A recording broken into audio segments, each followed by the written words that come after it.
Whenever I write an article or publish a video about Catherine Howard, I always get comments about how people are sorry for her because she was groomed and or sexually abused as a girl.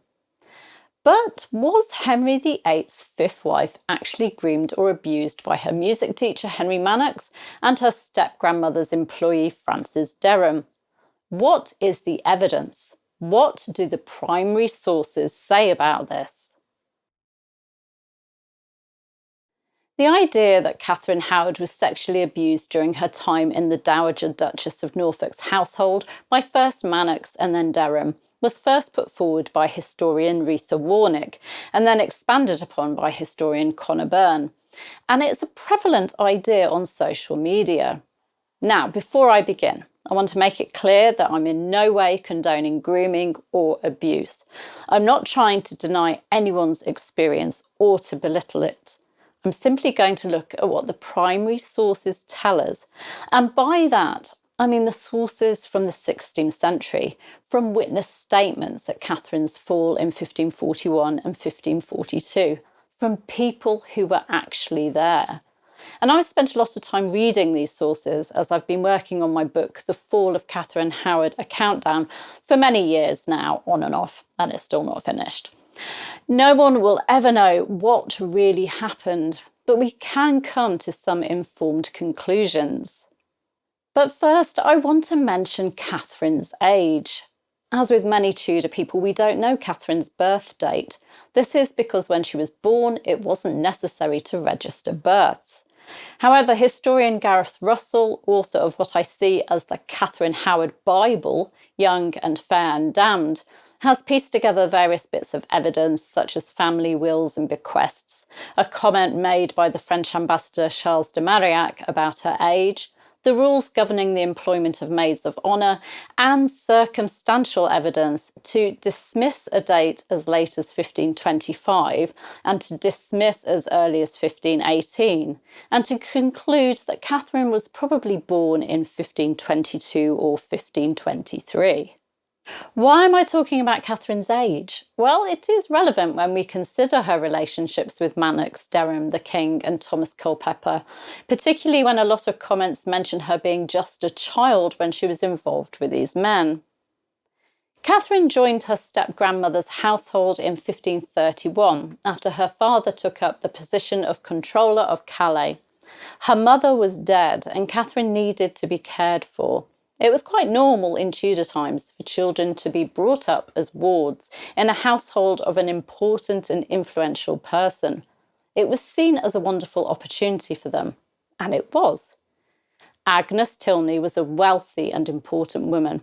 Her late husband had been the Duke of Norfolk, and her stepson was now the Duke of Norfolk. She had quite a few wards like Catherine in her household, and she provided them with an education and her patronage. In late 1536, Catherine began to have music lessons. She was about 13 or 14 by this time, and she was taught by two music teachers, both teaching her at the same time, Henry Manox and Robert Barnes. Gareth Russell has concluded from the age of Manox's friends that Manox was no more than 5 years older than Catherine. So at the very oldest, he was about 18 or 19, but probably a lot closer to her. As I said, he didn't teach her by himself. Barnes also taught at the same time, and Catherine was chaperoned at her lessons. Still, Manox and Catherine began a romance. And I say romance because that's what the evidence points to. Gifts and messages were exchanged, with Isabel and Dorothy, two maids of the household, acting as go-betweens. And the couple managed to meet secretly, although never in the maiden's chamber, the dormitory where Catherine slept. The Dowager Duchess stumbled on them at one time kissing and reprimanded them. She gave Catherine 2 or 3 blows and charged them never to be alone together after. But it didn't put the couple off, and they continued their relationship. In 1538, a newcomer to the household, Mary Lascelles, tried to warn Manox off Catherine, reminding him of Catherine's status as a Howard and how her family would kill him if he were to marry her. And that's when Manox said that he'd been intimate with Katherine, what amounted to heavy petting, and that she'd promised him her maidenhead. I agree with Gareth Russell, who believes that it was Manox's boast that made Katherine end the relationship. They argued, and Katherine put Manox in his place, saying, "I will never be naught with you, and able to marry me ye be not." She could have been referring to her status as a Howard, but also to the fact that Manox was either betrothed or even married by this point. Katherine was in control here. Manox may have been in lust with her and even in love with her. He may have wanted her virginity, but she wouldn't let him go that far. And when she got fed up of him and was unimpressed with how he talked about her, she finished their relationship. He may have been older than her. He may have been her music tutor, but there's no hint of any grooming or abuse, just two people fooling around. And it didn't take long for Katherine to move on. And her next beau was Francis Dereham, a young man who was employed by the Dowager Duchess. Dereham had already been involved with a young woman from the household, Joan Ackworth, a servant to Katherine, but the romance had fizzled out.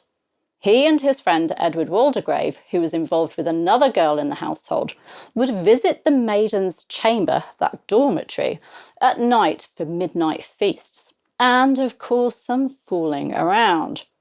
The Dowager Duchess locked the girls in at night, but clever Katherine had stolen the key to the chamber and had had a copy made, thus allowing the men to visit.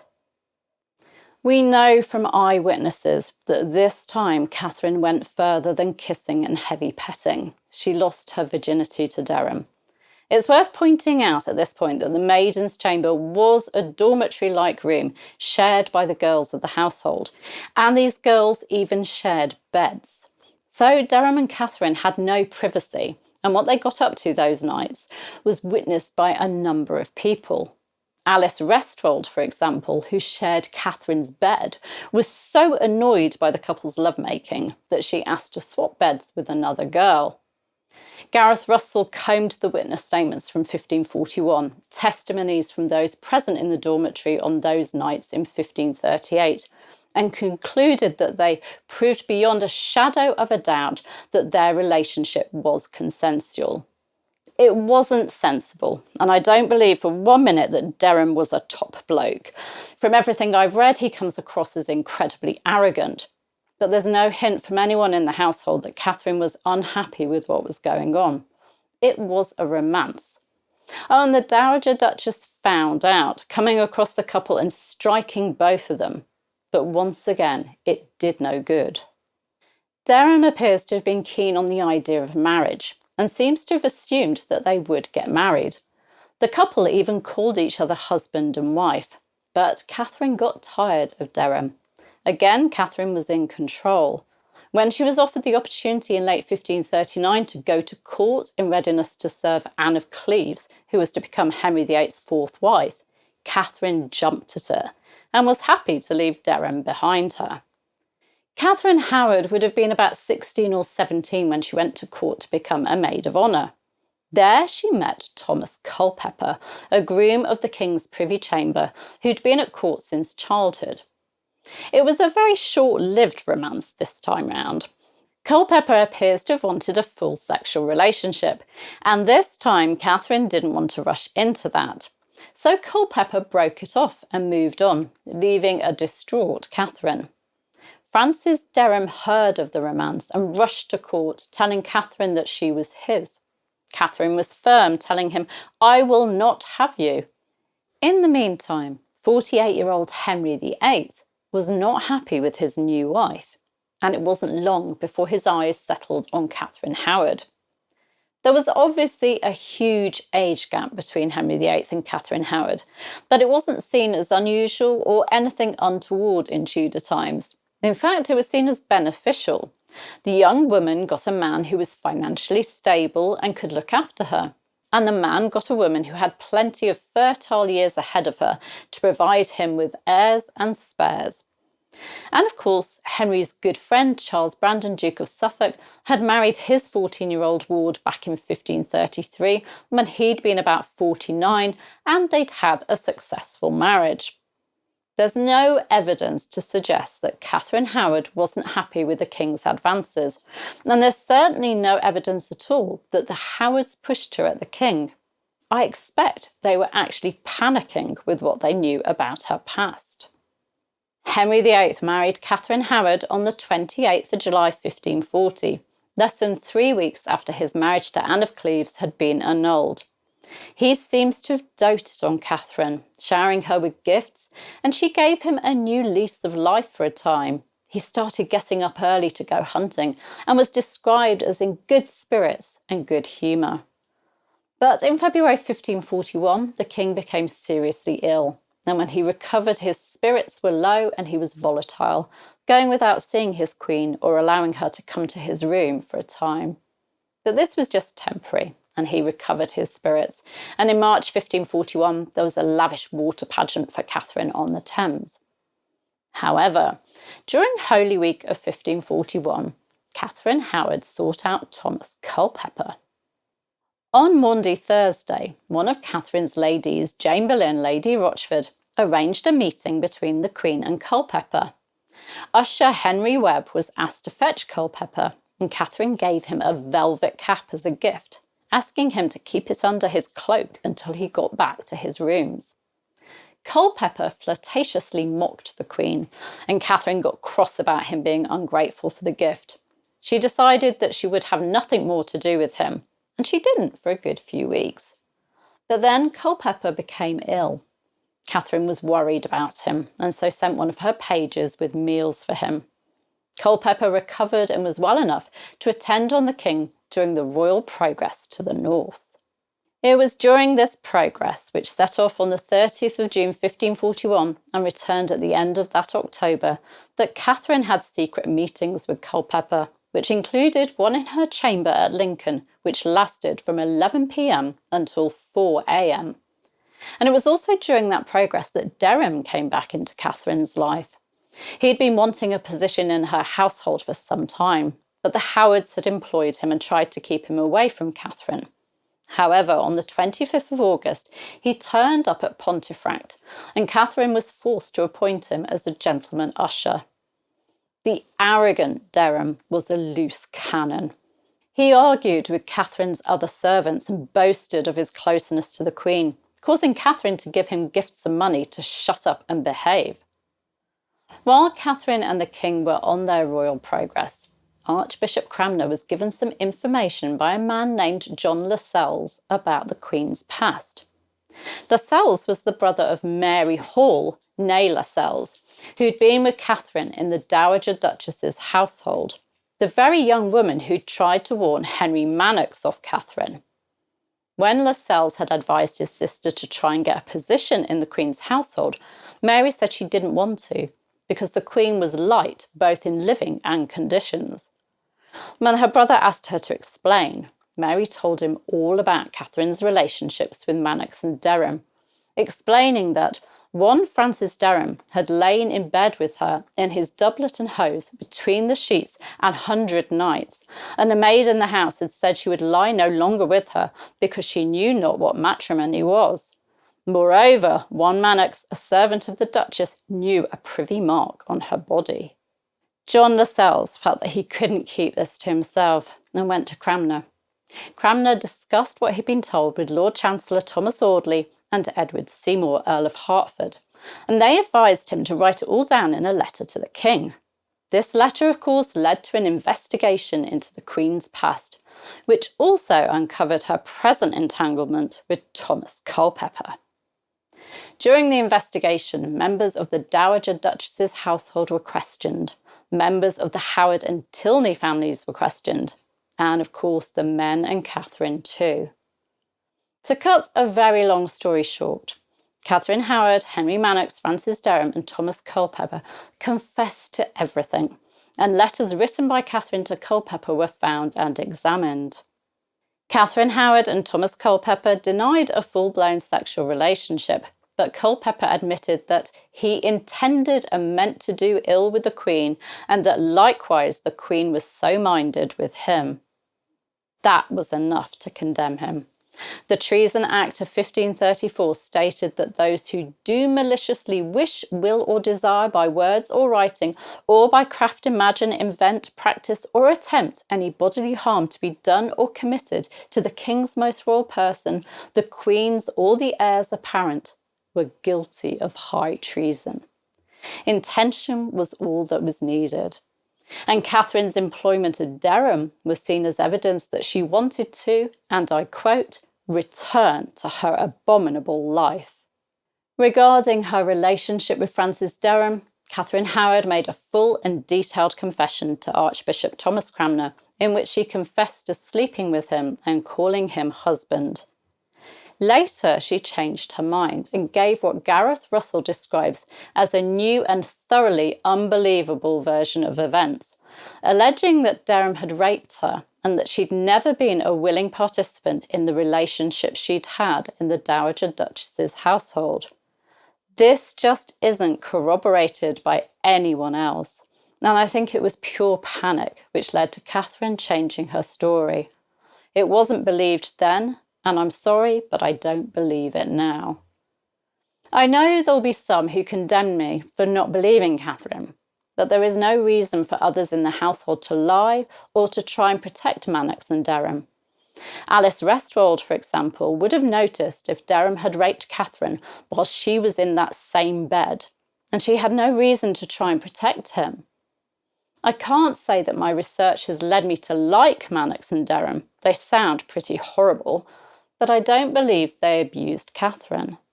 From witness testimony, their relationships sound consensual. As for Thomas Culpeper, it was Katherine Howard who appears to have done the chasing, and there's no evidence at all that he manipulated her or tried to blackmail her. I think Katherine fell in love with him, and again, I'm not sure he was the nicest of guys. I think he probably thought that the king wasn't long for this world and that he could marry the Dowager Queen and be a wealthy and important man. Thomas Culpeper was beheaded and Francis Dereham hanged, drawn and quartered on the 10th of December 1541. Katherine Howard and her lady Chamberlain, Lady Rochford, were executed by beheading on the 13th of February 1542.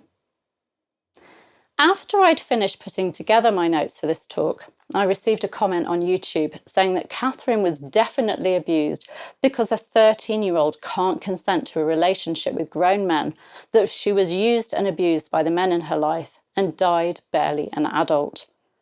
Now, the Manox relationship is definitely icky to us. Katherine was about 13 or 14, but as Gareth Russell has pointed out, it wasn't a case of a grown man and a young girl. Manox wasn't much older than Katherine. When I was a teenager in the 1980s, there were plenty of my contemporaries who were sexually active at the age of 14, with boys who were 17 or 18. Not great, but those boys weren't paedophiles, groomers, abusers, or rapists. The relationships were consensual. Manox clearly wanted Katherine's virginity, but she didn't give it to him. And Katherine, as a member of the aristocracy and the step-granddaughter of the Dowager Duchess, would only have had to utter a few words of complaint to the Dowager Duchess to get Manox removed as her tutor. As for Francis Dereham, Katherine Howard was about 14 or 15 when they became involved. And again, he wouldn't have been much older, and it was consensual. Also, Katherine again seems to have controlled the relationship. They're not the kind of relationships we'd want for our daughters today, but I don't believe we can paint these men as abusers. It's very different to what we know about Elizabeth, the future Elizabeth I, and Thomas Seymour, for example. That was a case of a 14-year-old girl and her stepmother's husband, the man of the house, a man who had a key to her room, not given to him by her, and whose advances clearly were not wanted, and seen as worrisome and shocking by others in the household. Going back to Katherine Howard, she was 17 or 18 when she married Henry VIII, who just turned 49, and she was 19 or 20 when she died. Now, the age gap between her and Henry VIII is a bit icky as far as we're concerned. But as I said earlier, not at all unusual for the time. We can certainly call Henry VIII an abuser if we consider that he executed 2 of his wives. But I don't think we can label him a paedophile or abuser for marrying Catherine. These were very different times. Girls of Catherine's class could marry from the age of 12, and some married even earlier, although consummation wasn't advisable so early. Lady Margaret Beaufort gave birth at 13, which was seen as far too young, and she wasn't happy about the idea of her granddaughter Margaret Tudor consummating her marriage to King James IV of Scotland straight away at the age of 13 because of what she herself had been through giving birth. There wasn't really a concept of adolescence in Tudor times. You went from child to adult, and much earlier too. Catherine Howard, 5th wife of Henry VIII, was condemned to death for her past relationships and for something she hadn't even done yet. She was a victim. She just wasn't a victim of grooming and sexual abuse, not in my opinion anyway. But I'd love to know your thoughts, so please do share them. If you want to find out more about Catherine Howard, her life, her time as Queen, her relationships with these men and her downfall, I would highly recommend Gareth Russell's book, Young and Damned and Fair. It's a fantastic read and is meticulously researched and fully referenced. It covers the whole of Catherine Howard's life, so do get hold of a copy. Now, I'd really love to know your opinion on all this, so please do share in the comments. I'll see you soon. Take care. Bye-bye.